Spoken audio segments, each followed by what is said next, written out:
Magandang araw mga kaibigan. Isang kwentong muli ang aking ibabahagi sa inyo na tiyak na magbibigay kilig, saya at inspirasyon. Pero kung bago ka pa lamang sa aking channel, ay pakilike po ng video. Pakiclick ng subscribe button, pati na rin ang bell icon para lagi kayong updated sa mga paparating ko pang upload.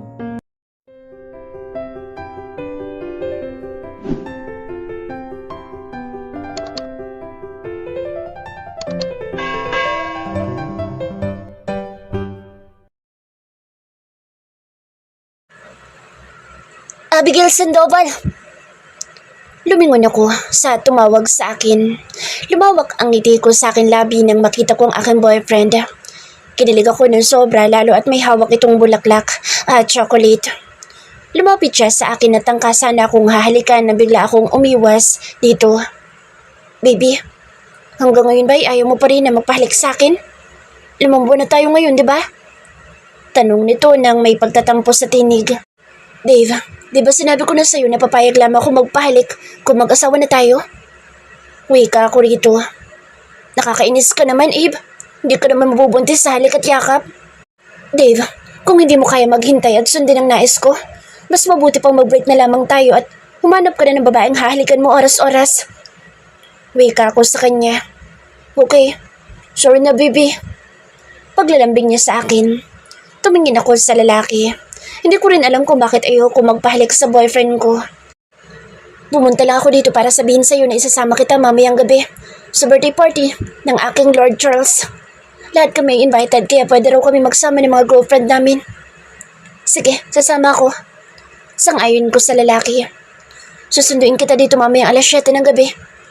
Wika ni Dave bago umalis. Mabait naman si Dave at may taglay ding kagwapuhan. Ang hindi ko lang alam ay kung bakit ayoko magpahalik sa kanya. Mahal ko naman ito. Ate Abby, kukunin ko na sana ang order ko na cake. Wika ng isang dalagita na bigla na lamang sumulpot sa aking harapan. Ngumiti ako sa dalagita. Nagpaalam ako saglit upang kunin ang cake na order nito. Agad ko namang ibinigay dito ang kanyang order at kinuha ko rin ang bayad nito. Ngumiti pa nga ito bago lumabas ng bake shop ko. Nagpapasalamat ako sapagkat kahit maliit lang itong bake shop ko ay mayroon pa rin bumibili. May mga umu-order pa rin ng mga cake. Kahit maliit ang negosyo kong ito, ay malaking tulong ito sa amin. Lalo na sa pag-aaral ng aking kapatid at sa mga gastusin namin dito sa bahay. Dito rin kami nakatira. Ang ginawa lang namin ay hinati namin itong bahay para gawing maliit na bake shop ang kabilang side. Mahilig kami mag-bake ng cake ni inay kaya ito ang naisip naming negosyo. Nang mamatay ang itay ko ay may ibinigay na pera ang may-ari ng kumpanya. Doon dati nagtrabaho ang itay ko noong nabubuhay pa. Sa kumpanyang iyon, namatay si itay at ang dahilan ay inatake sa puso habang naglalakad pababa ng hagdan. Nakita rin naman sa CCTV camera ang nangyari sa mahal kong ama, kaya wala kaming sinisisi ng inay ko. Hindi rin naman kami pinabayaan ng may-ari ng kumpanya. Siya pa nga ang gumastos sa pagpapalibing sa itay ko. Malaking halaga din na ibinigay sa amin kaya kahit papaano ay may matatawag kaming maliit na negosyo. HRM naman ang course ko kaya sinubukan ko ang ganitong negosyo. Lagi namang nakaalalay sa akin ang aking inay. Noong nagsisimula pa lamang ako ay abot-abot ang kaba ng aking dibdib. Laging pumapasok sa isip ko na baka malugi. Ngunit nandyan ang mahal kong inay at laging nagpapalakas ng loob ko. Kaya hanggang ngayon ay nakatayo pa rin ang aming munting negosyo. Hindi lang cake ang meron dito sa Abigail's Bake Shop. Meron ding ice cream at ito'y sariling gawa ko. May mga tinapay na pinaghirapan namin gawin ni inay. Gumagawa rin sa inay ng mga kakanin at may mga nag-o-order na rin lalo na kapag may mga okasyon. Sa edad kong 24 anyos, kahit papaano may mga natutunan na rin ako kung papaano magnegosyo. Siguradong matutuwa ang mahal kong ama sa akin. Oh my gulay, alas 6 na ng hapon. Naalala ko may lakad nga pala kami ni Dave. Kaya nagmamadali ako umakyat pa itaas. Simpleng pantalon at hanging blouse lamang ang suot ko. Tumingin ako sa salamin at kita ang flat kong tiyan. Kahit papaano may hugis din ang katawan ko at may matatawag na boobs. Naglagay lang ako ng konting lipstick at tinayaan ko lang na nakalugay ang mahaba kong buhok. Abby, lumabas ka na, nandito na si Dave. Pagtawag ni inay sa akin sa labas ng silid ko. Sige po inay, lalabas na po ako. Bumaba ako ng hagdan. Namataan ko agad ang bulto ni Dave na masayang nakikipag-usap sa aking kapatid. Lumingon sa akin si Dave. Ang ganda naman ng baby ko. Wika nito. Mamiti lang ako dito at nagpaalam na kami kay inay. Hindi ba nakakaya sa amo mo? Tanong ko. Hindi Pinahiram pa nga ako ng kotse upang masundo kita. Saka mabait naman si Lord. Kaya lang ay madalang kong umiti. Mabilis din yung magalit. Wika ni Dave. Sumakay kami ng kotse. Mabilis lang kaming nakarating sa bahay ng amo nito. Oh my gulay. Ang laki ng bahay. Bulong ko. Bakit walang mga tao? Di ba sabi mo birthday niya ngayon? Tanong ko. Oo, birthday niya. Pero kami-kami lang yung mga invited. Nandiyan na nga yung iba, kasama ang mga asawa at girlfriend nila. Wika nito. Ilang taon na ba ang Lord mo? Tanong ko. Parang 32 years old yata. Wika nito. Tumango lang ako dito.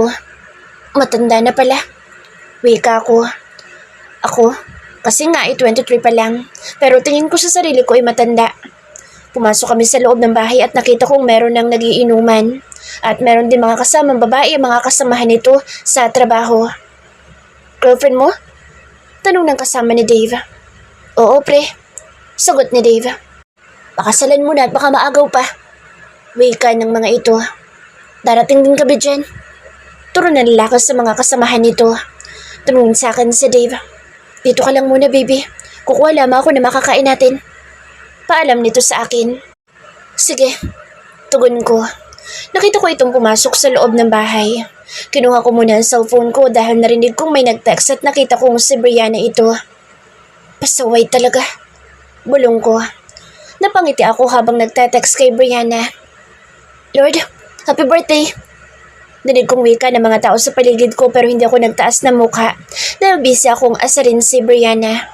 Ramdam kong may tumabi sa akin pero hindi ko ito pinansin at patuloy lang ako sa pagte-text kay Brianna. Napapangiti pa nga ako. Baby, heto ng pagkain mo. Kumain ka muna. Ay, Lord, nandito po pala kayo. Happy birthday po. Wika ni Dave. Bigla kong tumingin kay Dave at nabaling ang tingin sa aking katabi. Oh my gulay. Bakit may gwapo kong katabi? Kausap ko sa aking sarili. Lord, girlfriend ko po. Si Abigail. Pakilala ni Dave sa akin sa amo nito. Nakita kong tumango lamang ito sa akin. Paano makakaupo sa tabi ko si Dave kung nandito ang amo niya? Kumuha na lang si Dave ng sariling upuan dahil hindi pa rin umaalis ang Lord nito sa akin tabi. Nakita kong meron itong hawak na baso at may laman na alak. Ako ang nasa gitna ng dalawang lalaki. Ang labas tuloy ay hindi ako makakain ng maayos kasi naiilang akong gumalaw dahil katabi ko si Mr. Burlington. Bakit kunti lamang kinain mo, baby? Tanong ni Dave. Busog pa ako. Sagot ko. Dito ka lang, baby. Meron lang ako kukunin sa loob. Paalam ni Dave. Tumango lang ako at muli kong kinuha ang cellphone ko. Napangiti ako nang makita ko ang wallpaper ng cellphone ko. Ang sexy ko dito. Naka-two-piece lang ako. Ito yung naligo kami ng beach ng mga kaibigan ko. Narinig kong tinawag ni Mr. Burlington ng isang tauhan nito. Lord, ito na po ay pinag-uutos mo. Wika ng tauhan nito. Nakita kong meron itong dalang alak at inilagay sa table namin. Do you want to drink wine? He asked. Umiling ako dito. Hindi po, sir. Tugon ko. Tumango lang ito sa akin. Nakita ko si Dave, pawis na pawis. Saan kaya ito galing at pawisan? Tumingin ako sa isang babae na galing din sa loob ng bahay. Pawisan din ito. Mainit siguro sa loob ng bahay ni Mr. Burlington. Binigyan ni Mr. Charles si Dave ng alak. Nakita kong ininom agad iyon ni Dave. Napapansin ko lang panay ang bigay nito ng alak kay Dave. Anak ng teteng. Pansin kong lasing na itong si Dave. Ayaw ba talagang uminom? Tanong ulit ni Mr. Charles. Ayoko po. Wika ko. Baby, uminom ka na. Pagbigyan mo ng hiling ni Lord. Birthday naman niya. Wika ni Dave. Tama naman si Dave. Birthday ko naman ngayon. Wika din ni Mr. Charles. Sige po pero konti lang ha. Wika ko. Good. Bulong nito. Itong inumin mo. Hindi ito masyadong nakakalasing. Nakita kong kinuha nito ang sariling baso nito at nilagyan ng alak. Nagulat ako dahil isang baso lamang ang pinag-iinuman namin ng alak. Ininom ko ang wine na ibinigay nito. Napapikit ako ng mga mata nang gumuhit ang pait sa lalamunan ko. Ayos ka lang? Tanong nito. Ayos lang po ko. Medyo mapait lang talaga. Wika ko. Nakita ko lasing na si Dave at namumungay na rin ang mga mata nito. Mukhang uuwi ako mag-isa dahil lasing na ito. Baby, alam mo bang nagtatampo ko sa'yo? Bigla akong lumingon kay Dave. Hindi ko akalain na nagtatampo sa akin si Dave. Tumingin ito sa akin. Alam mo ba kung bakit ako nagtatampo sa'yo, baby? Nakakapagtampo naman kasi. Dahil 5 months na tayo pero kahit halik at yakap, hindi mo ko mapagbigyan. Iniisip ko tuloy, baby. Hindi mo ko mahal. Parang ang hindi tayo magkasintahan. Halos hawak nga sa kamay, ayaw mo pang magpahawak sa kamay, baby. Pahayag nito. Hindi ako makamix sa mga sinabi nito. Akala ko naintindihan ako ni Dave. Meron pala itong tampo sa akin. Ang masaklap karap namin ng Lord nito nang magsabi si Dave ng sama ng loob sa akin. Dave, akala ko naintindihan mo ko. Hindi ito nagsalita sa tanong ko. Tahimik lang itong uminom ng alak. Parang gusto ko nang umuwi dahil nakakahiya sa amo nito. Ano na lang ang iisipin nito sa akin? Bigla ako napahawak sa aking sentido. Iinom ka ba ulit ng alak? Tanong ni Mr. Charles. Napaunat ang likod ko sa gulat nang bumulong ito sa akin tenga at ramdam ko ring inamoy nito ang buhok ko. Lalong lumaki ang mata ko nang mayroong humawak sa bewang ko at marahang pinisil iyon. Tumingin ako sa paligid at halos lasing na ang mga tauhan nito. At yung iba nga ay tulog na. Bigla akong lumayo dito. Diyos ko, may pagkabastos palang amo ni Dave. Mas okay sigurong uwi na ako. Kaya bumaling ang tingin ko kay Dave at kita ko itong tulog na. Dave, uwi na ako. Tawag ko pero nakaubob na ang ulo nito sa mesa at tingin ko itulog na ito. Uuwi talaga ako mag-isa.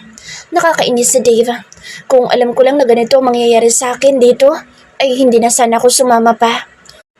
Tumayo ako at tumingin kay Mr. Charles Burlington. Nakita ko nakatingin ito sa tiyan ko dahil hanging blouse ang suot ko. Hindi ko na lang iyon pinansin dahil ang tanging gusto ko ay makaalis dito. Hindi na talaga ako babalik sa lugar na ito. Sir, aalis na po ako. Paalam ko. Hindi ito nagsalita. Kinuha nito ang basong mayroon pang lamang alak. Lumaka ang mga mata ko nang maalala kong ang alak na iniinom nito ay ang tira ko dahil hindi ko kayang ubusin. Ang sarap. Wika pa nito. Sir, aalis na po ako. Humakbang na akong paalis sa harap nito.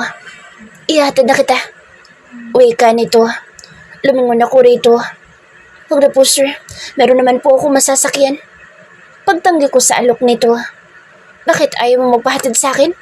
Meron bang ibang maghahatid sa'yo at naghihintay sa labas? Ano raw? Baliw yata ang lalakang ito. Tumalikod na lang ako upang lumabas ng gate. Mahirap palang makapagtalo sa amo ni Dave. Malapit na ako sa gate nang may humila sa akin at sapilit ang ipinasok sa loob ng kotse. Tumingin ako sa taong basta na lamang akong hinatak. Napangako na makita ko si Mr. Charles Burlington. At nang maipasok ako sa loob ay pumasok na rin ito. Tumingin pa ito sa kamuka at tila gusto akong halikan. Alam mo ba, na ang pinakaayaw ko sa lahat ay yung tinatanggihan ako sa nais at gusto ko. Bulalas nito.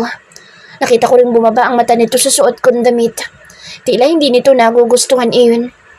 Napakaliit ng suot mong damit, honey. Hindi maganda. Sa tingin ko parang sa ganyang suot mo ay nangaakit ka ng mga lalaki. Tahasang wika nito. Honey? Diyos ko po, nabaliw na yata ang amo ni Dave. Tinanong din ito kung saan ako nakatira. Kahit naiirita ako ay sinabi ko na lamang sa lalaki. Sa totoo lang, gwapo si Mr. Charles Burlington. Kahit sinong babae ay mapapanganga sa taglay nitong karisma. Isama pa ang maliliit na balbas nito na nagbibigay lalo ng dagdag sa taglay nitong kagwapuhan. Bihira nga lang sa lalaki ang matatawag na gwapo kahit meron itong balbas.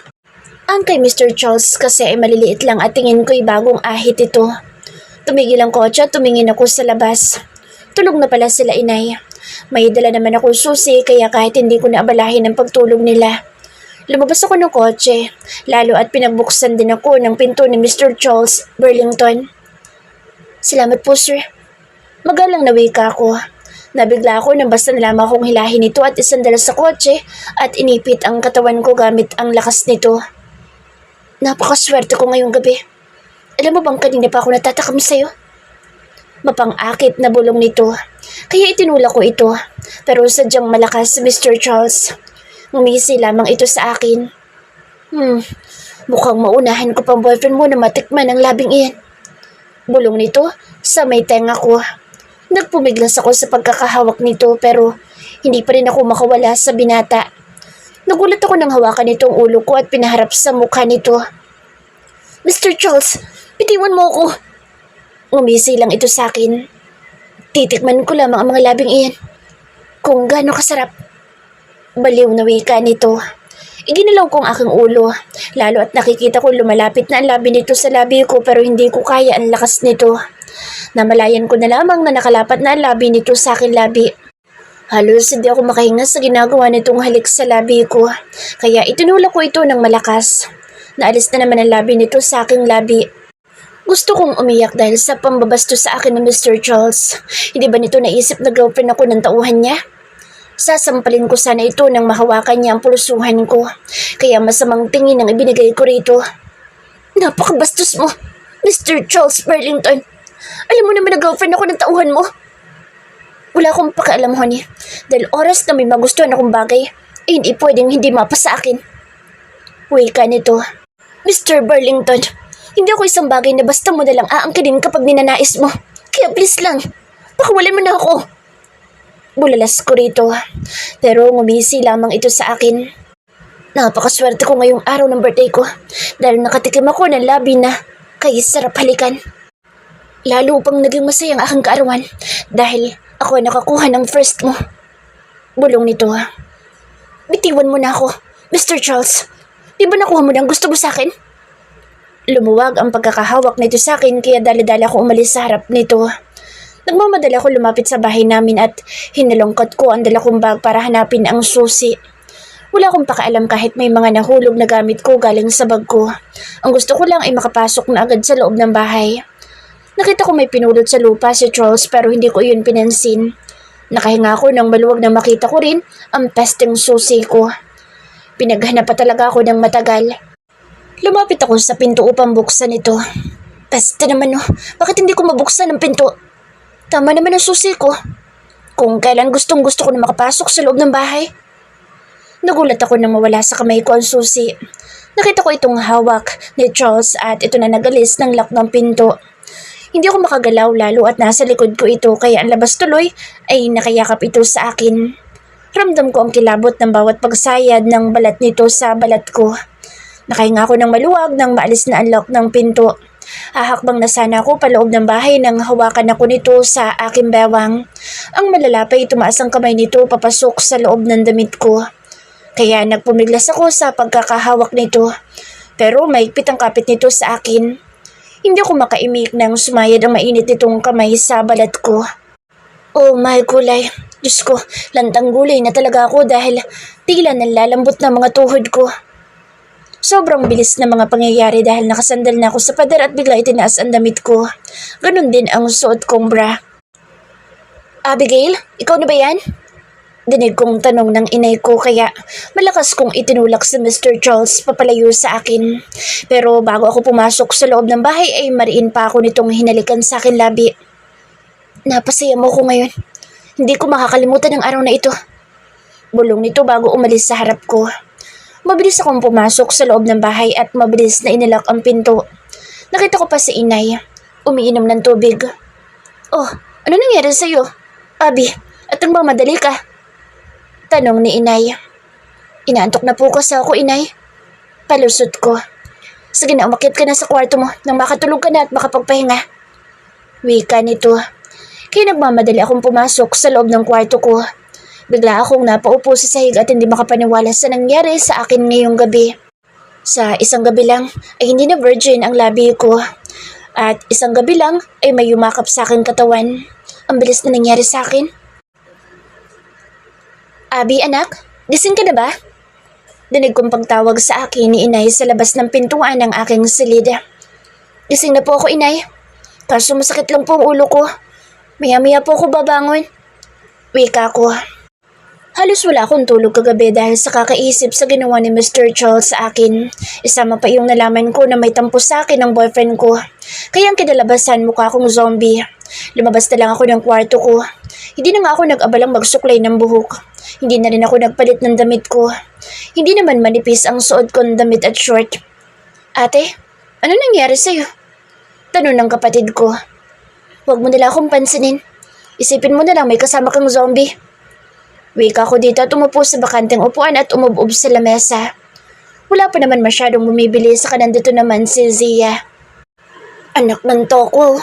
Ngayon pa ako tinamaan ng antok kung kailan meron akong gagawin. Mahina akong sambit. Zia, bantayan mo ng maayos ang ating negosyo ha. Paalala ko sa aking kapatid. Sige po, Ate Zombie. Sagot naman ang pasaway kong kapatid. Narinig kong may pumasok sa loob. Siguro merong bibili. Bahala na si Zia dyan. Alam kong kaya na nito. Lahat po ba'y bibilhin niyo, sir? Danig kong tanong ng kapatid ko. Saglit lang po, sir. At kukuha ko ng paglalagyan ng mga binili mo. Wika ng kapatid ko. Ate Abby, tumayo ka nga muna dyan. Asikasuhin mo yung bumibili.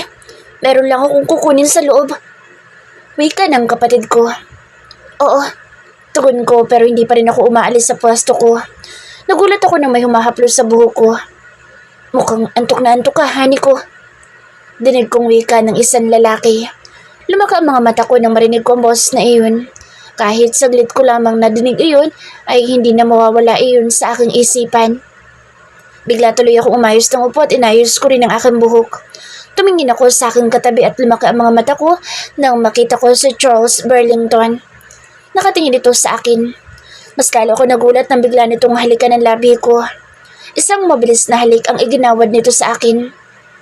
Napakasarap. Bulong pa nito. Ate Abby, suklian mo nga ng 400 pesos si sir. Utos ng kapatid ko. Kahit kinakabahan ay tumayo pa rin ako upang kumuha ng 400 pesos.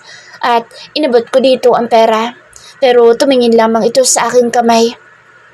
Bigla itong tumalikod at tuloy-tuloy na lumabas ng bake shop. My gosh, hinalikan na naman ako ni Charles Burlington. At sure ako maghapon na naman ako lantang gulay nito. Bulong ko sa aking isipan. Baby! Lumingon ako sa tumawag sa akin at nakita ko si Dave. Sa totoo lang ay nagtatampo din ako dito dahil hindi man lang ako hinatid kagabi. Alam ko nagtatampo ka sa akin, baby ko. Kaya babawi ako sa iyo ngayon. Mag-date tayo. Wika ni Dave.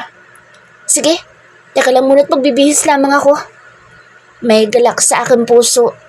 Hindi naman ako nagtagal sa loob ng silid ko.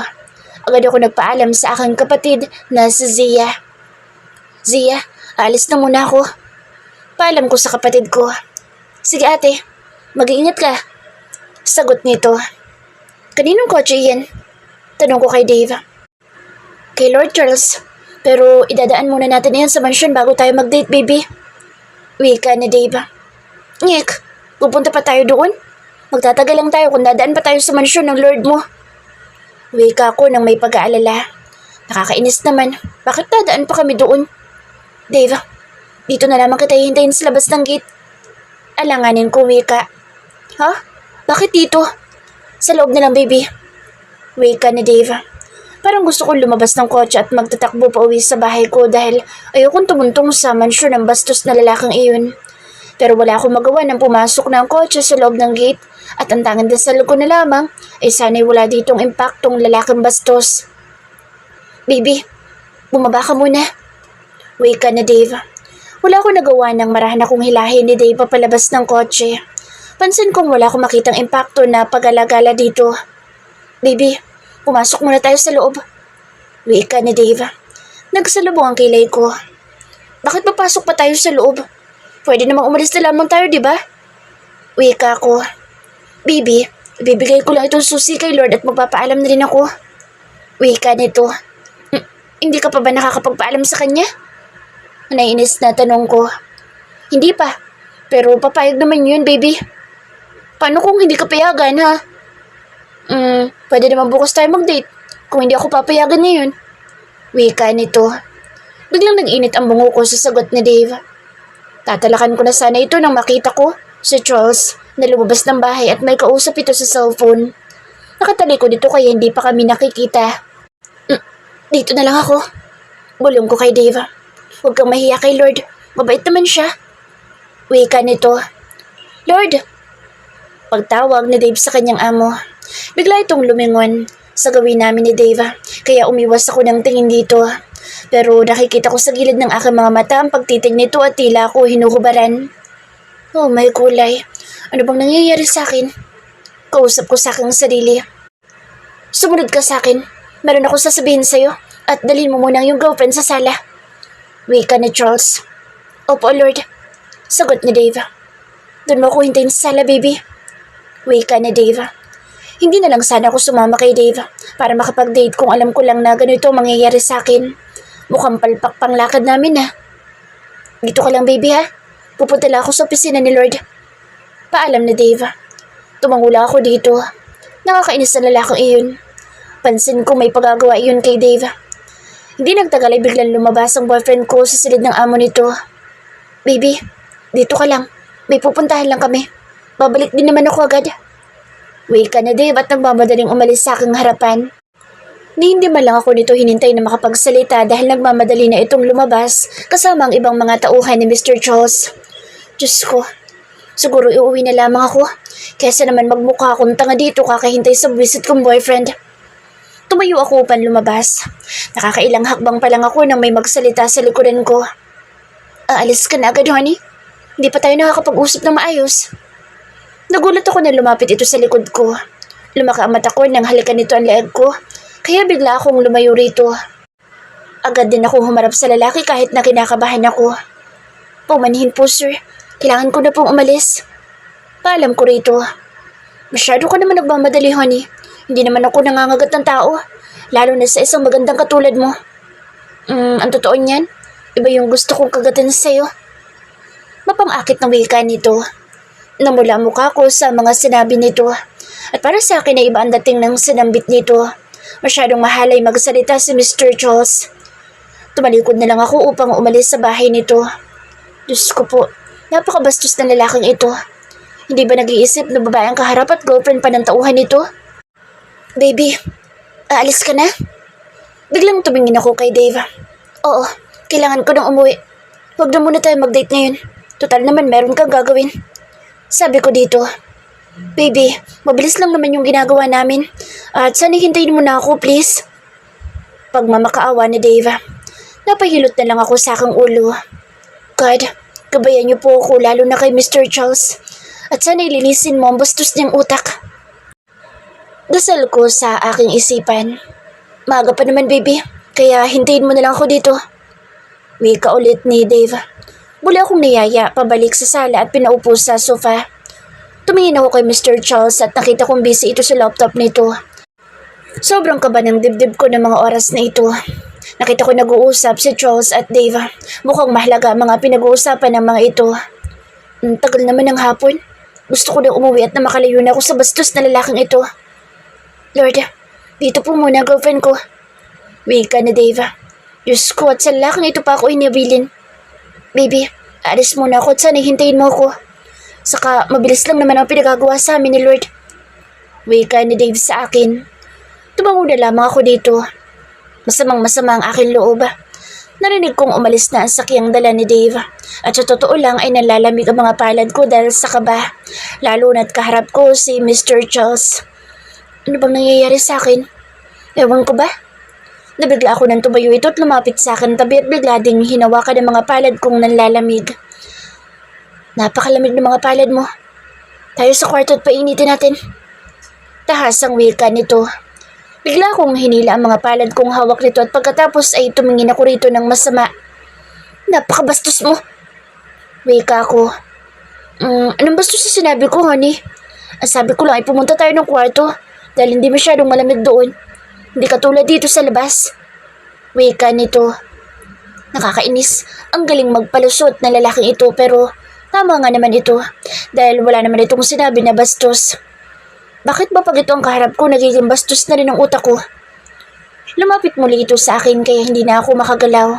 Lalo na at wala na akong uurungan pa na upuan. Kumunot ang noo ko na may kinuha ito sa bulsa ng pants nito. Nakita kong ponytail ang kinuha nito at pansin ko'y bago pa ito. Mas nagulat ako nang tumaas ang kamay nito patungo sa aking ulo at tumawak sa buhok kong nakalugay. Napakabango ng buhok mo, honey. Bulong nito habang itinatali ang buhok ko. Lalo akong hindi makagalaw sa ginagawa nito. Sa totoo lang ay ngayon lang may nagtali ng buhok ko at lalaki pa ito. Kahit si Dave ay hindi ito ginagawa sa akin. Kailangan ko na talagang umalis dito. Kaya bigla akong tumayo. Sir, kailangan ko na po umalis.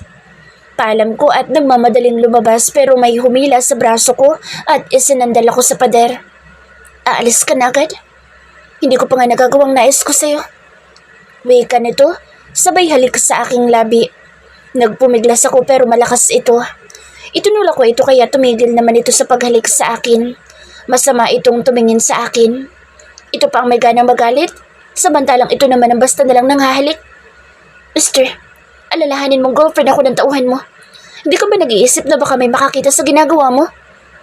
Wala akong pake kung girlfriend ka ni Dave dahil barang araw magiging akin ka rin. Oo nga pala. Akin ka na pala sa mula kahapon pa. Saka huwag ka mag-alala dahil tayong dalawa lamang ang nandito, honey.